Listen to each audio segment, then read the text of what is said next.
الحمدللہ رب العالمین والعاقبۃ للمتقین والصلاۃ والسلام علی سید الانبیاء والمرسلین وعلی آلہ واصحابہ اجمعین، اما بعد فاعوذ باللہ من الشیطان الرجیم، بسم اللہ الرحمن الرحیم۔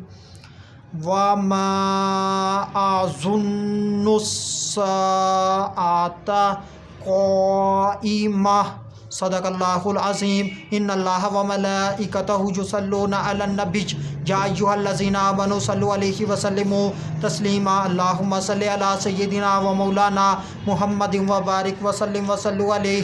الصلاۃ والسلام علیک یا سیدی یا رسول اللہ، الصلاۃ والسلام علیک یا سیدی یا حبیب اللہ، الصلاۃ والسلام علیک یا سیدی یا محمد الرسول اللہ صلی اللہ علیہ وآلہ وسلم۔ اللہ تبارک و تعالیٰ کی حمد و ثنا اور اس کے پیارے حبیب حضرت محمد صلی اللہ علیہ وآلہ وسلم کی ذات اقدس پر درود و سلام کا نذرانہ پیش کرنے کے بعد میں سچے دل سے دعا گو ہوں کہ اللہ عز و جل میرے حاضرین، ناظرین، سامعین کے مال، جان، عزت، آبرو میں برکتیں عطا فرمائے۔ اگر اس میں کوئی غلطی کوتاہی ہو تو اللہ عز و جل اپنے شان کریمی کے صدقے سے مجھ بندہ ناچیز کو معافی عطا فرمائے۔ دعائیہ کلمات کے بعد آج کا جو میرا عنوان ہے وہ ہے منکر قیامت۔ خطبہ کے اندر تلاوت کی گئی آیت کریمہ سورہ حامیم سجدہ، آیت نمبر 50 کا جز، پارہ نمبر 25، ترجمہ: اور میرے گمان میں قیامت قائم نہ ہوگی۔ پچھلی آیت کریمہ کے جز کے اندر اللہ پاک فرماتا ہے اور البتہ اگر ذائقہ چکھائیں ہم اسے اپنی رحمت کا، تکلیف پہنچنے کے بعد جو اسے پہنچی، البتہ ضرور بے ضرور کہے گا یہ میرے لیے ہے، یعنی کہ یہ میری وجہ سے ہے۔ اس آیت کریمہ کے اس جز کے اندر قیامت کا ذکر ہے اور کافر کا کہنا ہے کہ قیامت قائم نہ ہوگی۔ یہ کافر کی سوچ ہے، یہ کافر کا گمان ہے کہ قیامت نہیں آئے گی،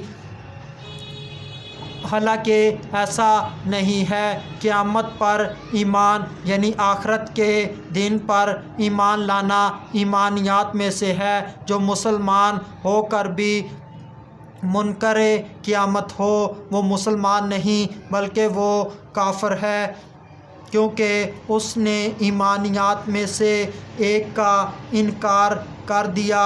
جو لوگ صرف عقل سے دین اسلام کو ماننے کی کوشش کرتے ہیں اور عقل کے گھوڑے دوڑاتے ہیں، جو بات عقل تسلیم کر لے اس کو مان لیتے ہیں، جس بات کو عقل نہ مانے اس کو سرے سے مانتے ہی نہیں۔ اس قسم کے لوگ ایمانیات میں سے کسی ایک کا انکار کر بیٹھتے ہیں اور اس طرح وہ کافر بن جاتے ہیں۔ اس قسم کے لوگوں کو نیچری لوگ کہا جاتا ہے، دائرہ اسلام سے خارج ہو جاتے ہیں۔ جیسے کہ سر سید احمد خان نے عذاب قبر کا انکار کیا اور بہت سی ضروریات دین میں سے کافی چیزوں کا انکار کیا۔ دین اسلام میں دو چیزیں ہیں، ان میں سے ایک چیز ایمان ہے اور دوسرا چیز اسلام ہے۔ ایمان کا تعلق ماننے سے ہے، یعنی کہ بندہ سچے دل سے کسی چیز کو تسلیم کرے اور ایمانیات کے اندر اللہ پر ایمان، اس کے رسولوں پر ایمان، فرشتوں پر ایمان، آسمانی کتابوں پر ایمان اور آخرت کے دن پر ایمان، یہ ایمانیات ہے۔ جو ان میں سے کسی ایک یا پانچوں کا انکار کرے تو وہ مسلمان نہیں، وہ کافر ہے۔ اور جو اسلام ہے اس کا تعلق عمل کے ساتھ ہے، اس کا تعلق کرنے کے ساتھ ہے۔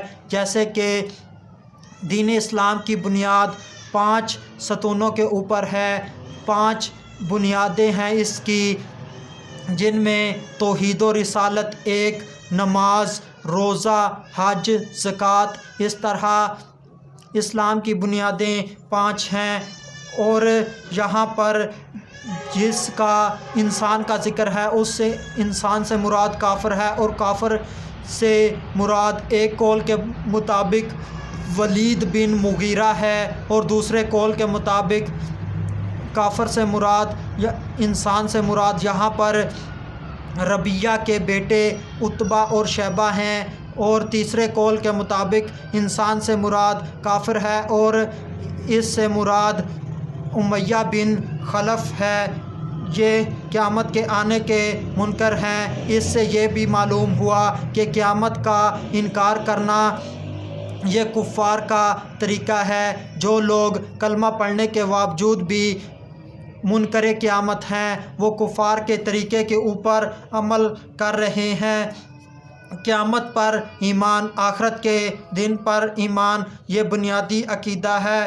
جس کا یہ ماننا ہو کہ قیامت نہیں آئے گی، وہ کبھی بھی مومن نہیں بنے گا، وہ کبھی بھی اللہ کو نہیں مانے گا، وہ کبھی بھی رسولوں نبیوں کی رسالت و نبوت کو نہیں مانے گا، وہ کبھی بھی آسمانی فرشتوں کو نہیں مانے گا، آسمانی کتابوں کو نہیں مانے گا، کیونکہ اسے پتہ ہی نہیں کہ میں اٹھوں گا بھی کہ نہیں، اسے پتہ ہی نہیں کہ میرا حساب ہوگا بھی کہ نہیں، میں اللہ کی بارگاہ میں پیش ہوں گا بھی کہ نہیں۔ اور جس کا ماننا ہو کہ قیامت آئے گی، میرا حساب کتاب ہوگا، اللہ کی بارگاہ میں پیش کیا جاؤں گا، تو وہ اللہ کو مانتا ہے، اس کے نبیوں اور رسولوں کی رسالت کو مانتا ہے، فرشتوں کو مانتا ہے، آسمانی کتابوں کو مانتا ہے،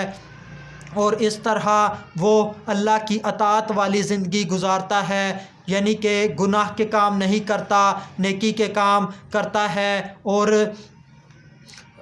اللہ کے اور اس کے رسول کی اطاعت و فرما برداری والی زندگی گزارتا ہے، اور وہ بندہ مومن بن جاتا ہے۔ سادہ سی بات ہے، جس کو پتہ ہو کہ میرا امتحان ہونا ہے، وہ اس امتحان کے لیے تیاری کرتا ہے اور کامیاب ہو جاتا ہے، اور جس کو پتہ ہی نہ ہو کہ میرا امتحان ہوگا بھی کہ نہیں، اگرچہ حقیقت میں امتحان ہونا ہو، لازمی ہو، مگر پھر بھی وہ امتحان کی تیاری نہیں کرے گا، اور اس طرح وہ ناکام ہو جائے گا۔